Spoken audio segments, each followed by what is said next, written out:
We begin with Peter Lynch. Time magazine has called him America's #1 money manager. During the 13 years he headed the Fidelity Magellan Fund, it was a top-ranked general equity mutual fund. His new book, Beating the Street, offers advice on picking stocks and maximizing profits, and he's here to talk to us about a lot of things, including his own dramatic decision, 4 or 5 years ago, Peter, welcome to the broadcast. Right. 4 or 5 years ago, you just said, I've been managing all this money, I'm going to quit. Yep, that's right. And you went to do what? Well, actually, I wanted to spend more time with my wife and my children. Right. And it was an interesting situation because I loved my job, I adored my job, right. and I liked outside activities. And when I was young, I wasn't involved in charity work until I was 30. Yeah. No activities. Younger children, you just read them a book and good night moon, and they fall asleep, and it's all over.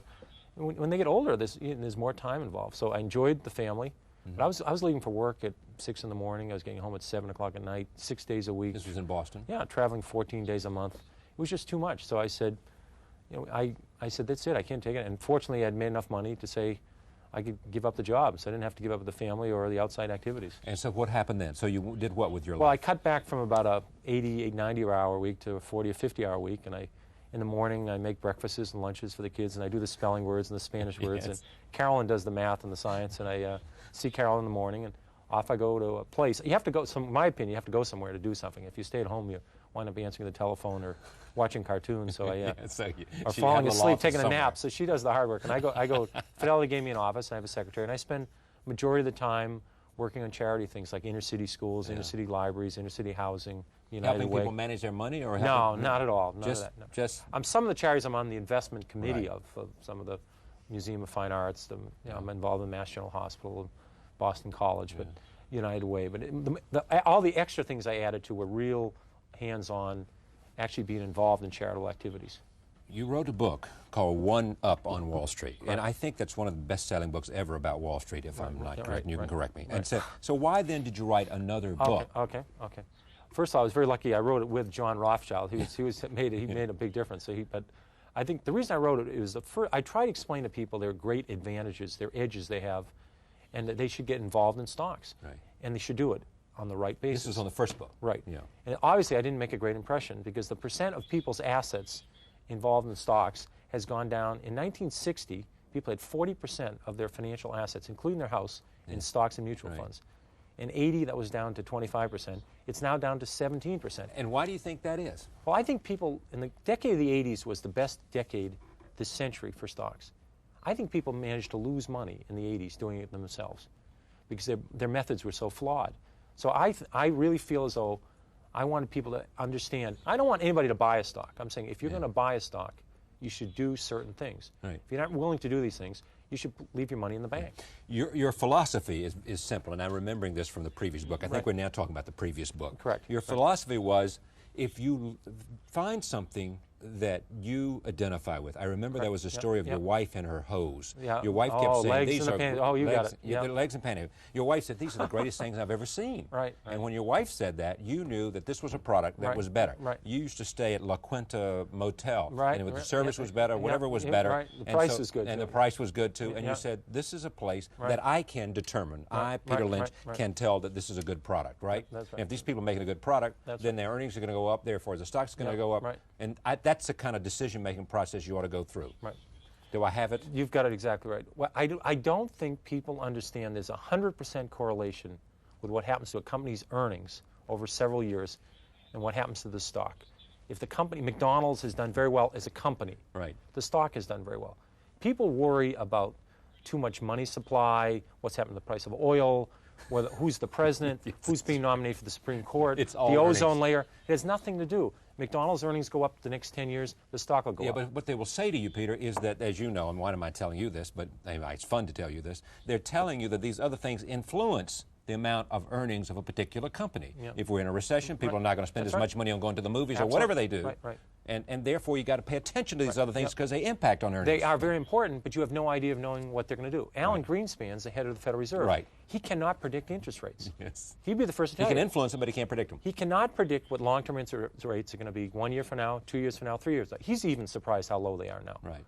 So how am I supposed to predict interest rates? How am I supposed to predict the economy? You certainly remember the recession of '82. Yes. 1982, we had a 20% prime rate, 14% unemployment, 12% inflation. I don't remember anybody telling me in 1980 or 81 that was going to happen. All of a sudden, we had the worst recession since the Depression. I didn't read about it in the paper. So it's crazy to think about these things. Here's a quote from you. I own Dunkin' Donuts. When you own Dunkin' Donuts, you don't have to worry about Korean imports. You don't have to worry about M2 or M3. These are money supply figures, aren't they? Yep. And what's happening to the money supply? This is the way you make money. If you don't understand what the company does, you should not be in it. If you could predict the stock market, you could predict the economy, you could predict interest rates. If you go buy the wrong stocks, you're going to lose half your money anyway. Right. Yeah. I'm saying people have natural advantages. Yeah. Let's say what you do for a living is you're involved in the restaurant industry. Right. You supply paper products. You supply kitchen equipment. You help build restaurants. Right. You saw McDonald's. You saw Chi-Chi's. You saw Chili's. You saw Cracker Barrel. You saw Dunkin' Donuts, Kentucky Fried Chicken, Taco Bell. These are all success stories. These were 40-fold. You made 40 or 50 times your money. You don't need to make that kind of money many times in your life, right? Yeah, no. That's all you had to do was follow the restaurant industry. Yeah. People are in industries. They're in the publishing industry. They're in the chemical industry, the paper. Why don't they just stay with an industry? You only need a few stocks a decade. How many good stocks do you need in a lifetime? Instead of people that are in the restaurant industry, they're buying biotechnology stocks. Right. The people in the chemical industry nothing about know nothing biotech. about it. The people in the chemical industry are buying oil stocks. Right. It's absolutely absurd. People don't understand their natural advantages, and they don't use them. So that's bad, number one. But worse, number two, is if you don't think you're a good ice skater, or if you're convinced you're not a good cellist, you're not going to go out and try it. But people are buying stocks anyway. Yeah. They're not discouraged. They just think it's a gamble. Yeah. So therefore, they go forward and they bet on one stock for a week and a half, and it goes up, and they make $2 on it. Then they sell it, and they buy something else. When 3 years is over, all they've done is generate a lot of commissions, and they've probably lost money. That's a mistake. So your advice is what? If you don't understand a company, if you can't explain it to a 10-year-old in 2 minutes or less, don't own it. Because when it goes down, let's say the stock goes down 2 points. You won't understand what's going on. What do? Do you buy more? Do you flip a coin? And chances are your broker doesn't either? He or she certainly doesn't know about it. I mean, who knows what all these things are with auto-backed planes and megaflops? Who knows what all these So buy what you know. Buy in your industry, buy what you know, buy local companies. Yeah, so suppose you don't have an industry. I mean, you don't really... You buy local companies, companies in your own industry. 10 years after Walmart went public, 10 years after it went public. 10 years after it went public. It's a 25-year-old company now. Right. You could have bought the stock and made 50 times your money on it. 50 times. If you bought it 10 years after it was public already. It already gone up 5-fold. So you could have made 250-fold. But I'm saying, let's say you were in a town, they came into it and they said, boy, these prices are great. They're doing terrific. I like the bargains. And you checked it out. You spent a little bit of work on it. Yeah. I mean, people are very careful. When they buy a dishwasher, they do some research. They'll put $10,000 in some stock they hear on a bus. So if you did a little bit of research, you'd say, Walmart's only 10% of the country. They're not even saturated there. Why can't they go to the rest of the country? So is this is more of the same? Is it what it is? It's more of the same. Plus, I show examples. It's a touch more detailed. It actually shows me in action. Right. I picked 21 stocks early in 1992. Right. Some work, some don't. I follow those companies. Some of the companies, the fundamentals deteriorate. Some they improve. I watch those companies go through the year. I also explain the retail industry. I try and make it very simple. And I talk about a wonderful example. Is a 7th grade class. Yeah. The teacher of that read my book, and my first book that you were talking about. You and I did a show on that in Washington. You remember that show? This is a long time ago. She read the book, and I said, if you made it through 5th grade math, you can do it in the stock market. She says, okay. She started teaching it in 7th grade, 7th grade class. These kids had to study companies. They had to look at their balance sheets to see if they're solvent, and they picked stocks. These stocks were up 69% over 2 years when the market was up only 20. And they picked stocks like Limited, they picked The Gap, they picked Walt. They understood these companies. They also picked IBM. I lost money on that too. I mean, everybody makes mistakes. Everybody did, yeah. But I'm saying this was a school, St. Agnes' School in Arlington, Mass. But in addition, in the decade of the 80s, there's 8,000 investment clubs. These are amateur, sort of average people just investing. These investment clubs, 62% of them, of these clubs, beat the market. In the decade of the 80s, only 25% of professionals beat the market. Right, let me go back to one other subject. You're coming back to Fidelity, aren't you? Aren't you going to do something? When I finish this book, I've been working about 1 or 2 days a week the last year and a half on this book. Right. Now I'm done with the book. I'm going to go back to maybe 1 day a week, working with the younger analysts, just listening to them, talking to them. I'm not telling them to buy Xerox, so you're not to sell Xerox. your old lifestyle. Not totally. I'm not going to run another fund. 13 years was plenty of running a fund. I'm just going to work with younger analysts. Let them ask questions. I'll ask them questions. It's going to be a lot of fun. Now, do you still follow? Do you manage any money for anybody other than yourself? No. I manage money with other people for some charities. Right. But no, I don't manage anybody's accounts. You're not Zero. doing some mutual fund, No, some pension zero. fund, some Nothing. I'm out. university Went cold fund. turkey. No. All right. Cold turkey, did you? Cold turkey. Now, are you happy you did this? I mean, Oh, obviously delighted. It's great. You know, I and you love it. like your new life? Oh, it's fabulous. All right. Yeah. Let's talk about the Clinton economic plan. What do you think of it? Yeah.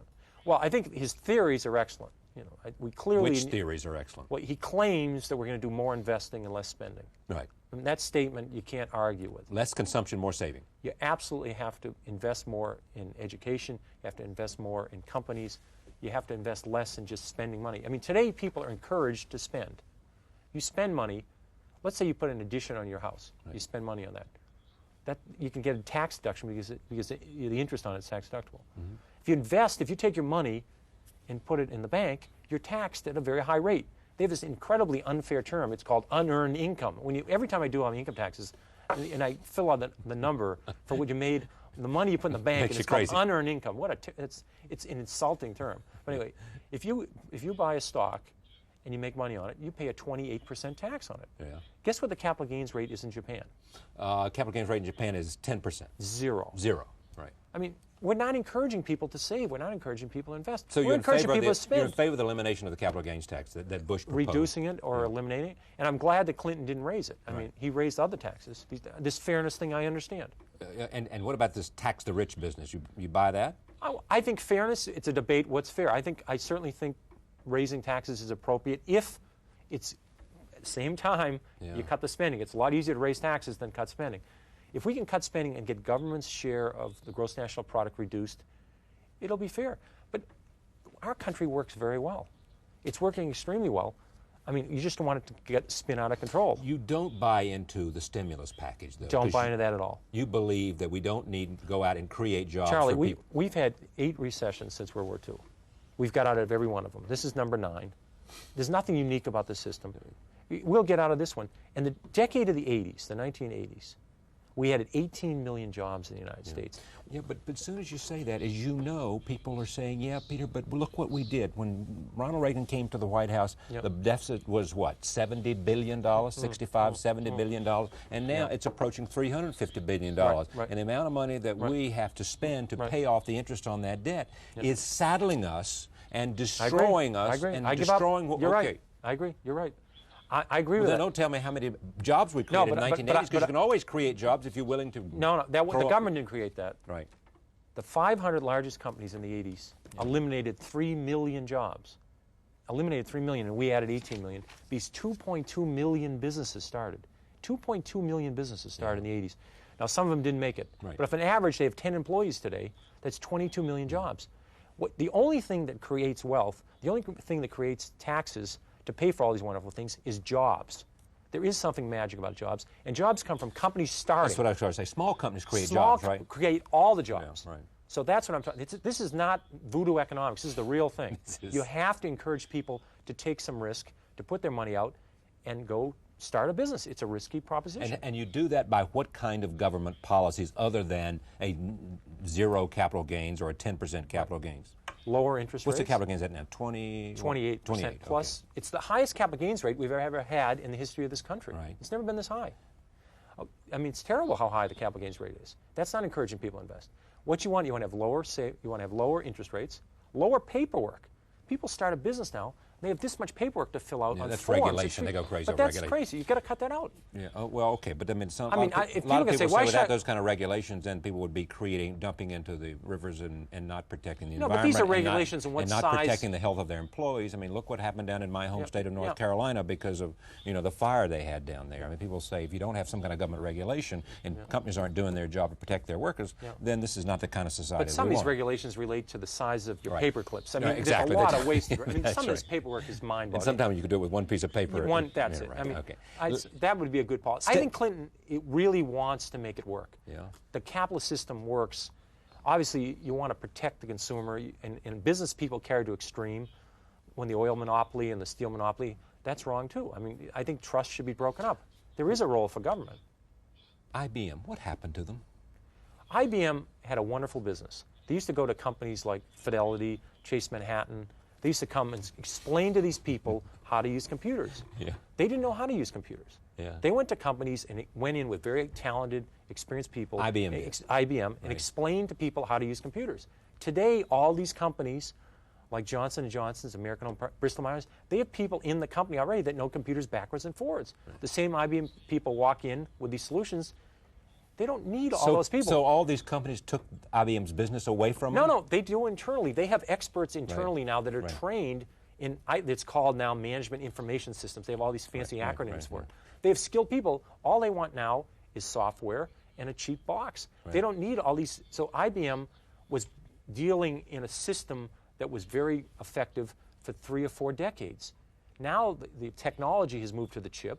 The technology has moved to the software. It's not the box. It's not the storage device. So what should IBM do? What should this board of directors of IBM, which is looking for a new chief executive officer, what should they be looking for? Well, I hear people saying they ought to just, Morton Meyerson, the number 2 guy to Ross Perot down there, said maybe they ought to dismember the thing. Well, or maybe they ought to create all kinds of little entrepreneurial companies from within, break it up. They'll eventually, they have incredible technology. They're very skilled. They have a lot of determination. Right now, unfortunately, it's sad, they have too many employees. They have too many factories. They try to do it all themselves. They're working the right direction. I mean, there's nothing wrong with the direction they're going. They will turn it around. They're in a hard process because the technology is advancing all the time. What was the genius of Bill Gates and Microsoft, which now has a higher net worth than IBM, doesn't it? Well, there's a lot of bright people. Oh my God, his net worth alone might be more than IBM's profits. I mean, yeah. You meant him individually. Yeah, right. His brilliance. There's a lot of brilliant people, and a lot of luck. IBM adopted MS-DOS as the operating system. Right. They rushed the market with the first computer. They needed an operating system, and he had the only one. If they'd waited a couple years, they could have used their own. So MS-DOS became the basic operating system of every computer, whether it was a compact computer. The only computer system that didn't use it was Apple. Apple had their own operating system. So every computer that went out there all over the world needed MS-DOS. He used that to come along with Windows. So he was there. He was like the gasoline. When people, whatever car, if you had the rights to all the gasoline, you don't care whose cars. Or said another way, I mean, IBM was making all of these razors, and he was making all the razor blades. You got it right. Yeah, absolutely. And then there were other people making razors to use his blades. Exactly. Yeah. He had the only razor blades around. No, obviously he's a bright person. Yeah. And rich. Yeah. And EDS, Ross Perot came on. What do you think of Perot? I think he's a well-meaning, talented guy. He's done a lot of good things in education. Would you vote for him for president? I did. You did? Yep. Perot was your guy? Yep, I sure did. Why? Well, it was sort of a protest vote because I know in our state, in our state, I knew in Massachusetts the Democrat was going to win anyway. Right. And I really thought his concepts of cutting down on the deficit and more investment. Cutting down on the deficit is a good idea. Oh, it's absolutely a good idea. Right. It's a terrific idea. Give me 5 good stocks to watch, not to buy, but just to watch. 5 ideas that you think where people are really on the right track and created a good business. Well, I think not touting stocks, America. I just want to know what Peter likes. Okay. Well, we have a company in Boston called Oba Pan. It's a company that makes croissants and they make breads and they have a state-of-the-art bagel they're working on. I can understand that company. Me too. They're only in about 20% of the country. They're starting to roll. Yeah. Right now, I think, the price is fully priced. And I think now is the time What's it selling for? What's fully priced? Oh, I mean, it's 25 times next year's earnings. Right, I mean, that's very high. Right. But I think over the long period of time, I'm hoping the market goes down and the stock will go down and I'm going to back up the truck and buy a lot of shares. I think now's the time to look at cyclical stocks. I think the economy is going to get better around the world in '94. It's already getting better in '93 in the United States. And even better in '94. Better in '94 because right now it's slumping in Germany and it's slumping in Japan. So I think now's the time to look at cyclical companies in the paper industry, the aluminum industry, the steel industry. They've cut the costs. They're the lowest cost producers in the world. And when things get better, they're going to make a lot of money. What about little small companies we should look at? Oh, there's tens of thousands. Well, name one. A small company? Well, I guess I'd say Oba Pan's the small one. Or another one would be J. Baker is a relatively small company. What do they do? It's a retailer. Yeah. Or Supercuts. They do haircuts. That's a small company. Peter Lynch is back with a new book called Beating the Street. It is always interesting to have him here. What Up on Wall Street was one of the better bestsellers ever about Wall Street, and it is very simple, which most things are very simple, and when you understand them, you can understand what makes the world work. I appreciate you being here. Thanks, Troy.